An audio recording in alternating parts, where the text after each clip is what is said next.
एक छोटे से गांव में जन्मा बालक जिसने अपनी भक्ति और प्रवचनों से लाखों लोगों के दिलों में जगह बना ली। क्या चमत्कारों की शक्ति ने उन्हें प्रसिद्ध बनाया या फिर उनकी भक्ति और विश्वास ने?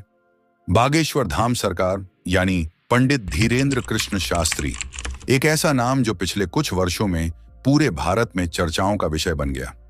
उनके दिव्य दरबार, चमत्कारी पर्चियां और राम कथा के कारण वे लाखों भक्तों के आस्था का केंद्र बन गए हैं।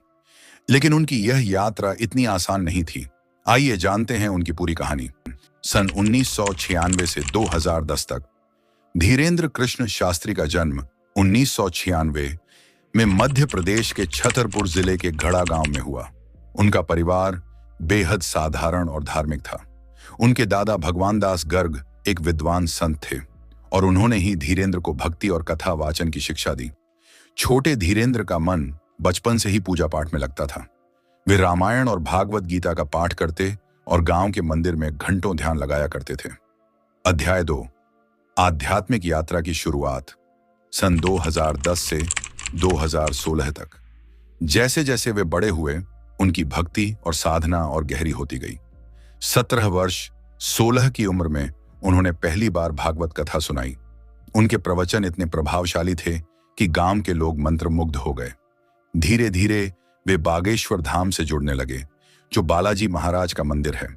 उन्होंने वहां साधना की और एक विशेष ऊर्जा महसूस की। उनका कहना है कि बालाजी महाराज ने उन्हें विशेष आशीर्वाद दिया और दिव्य शक्तियां प्रदान की। अध्याय 3, बागेश्वर धाम का उत्थान। सन 2016 से 2021 तक बागेश्वर धाम धीरे धीरे एक श्रद्धा केंद्र बनने लगा। यहां हजारों भक्त आने लगे और धीरेंद्र कृष्ण शास्त्री का दिव्य दरबार प्रसिद्ध होने लगा। भक्तों के सवालों के जवाब देने के लिए पर्चियां लिखी जाने लगी। लोगों ने कहना शुरू किया कि बाबा के पास अलौकिक शक्तियां हैं, जिससे वे बिना पूछे ही लोगों की समस्याएं बता देते हैं। उनकी राम कथाएं और हनुमान भक्ति लाखों लोगों तक पहुंचने लगी।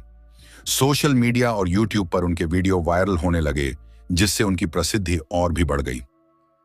अध्याय 4, सन 2021 से 2024 तक जहां बागेश्वर बाबा के करोड़ों भक्त हैं, वहीं कुछ लोग उन्हें चमत्कारी शक्तियों के दावों को लेकर विवादों में भी घसीटते हैं। जनवरी 2023 में एक तर्कवादी संगठन ने उनकी शक्तियों को चुनौती दी, लेकिन बाबा ने खुद को सही साबित करने की बात कही। कई लोग उन्हें धर्म प्रचारक मानते हैं, तो कुछ लोग चमत्कारी बाबा। उनके दरबार में हर जाति, धर्म और वर्ग के लोग आते हैं, जिससे उनकी लोकप्रियता और भी बढ़ी।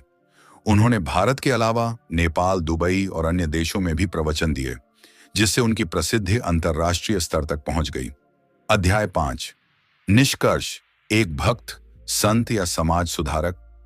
बागेश्वर धाम के बाबा सिर्फ एक कथावाचक हैं या वाकई किसी दिव्य शक्ति के धनी हैं?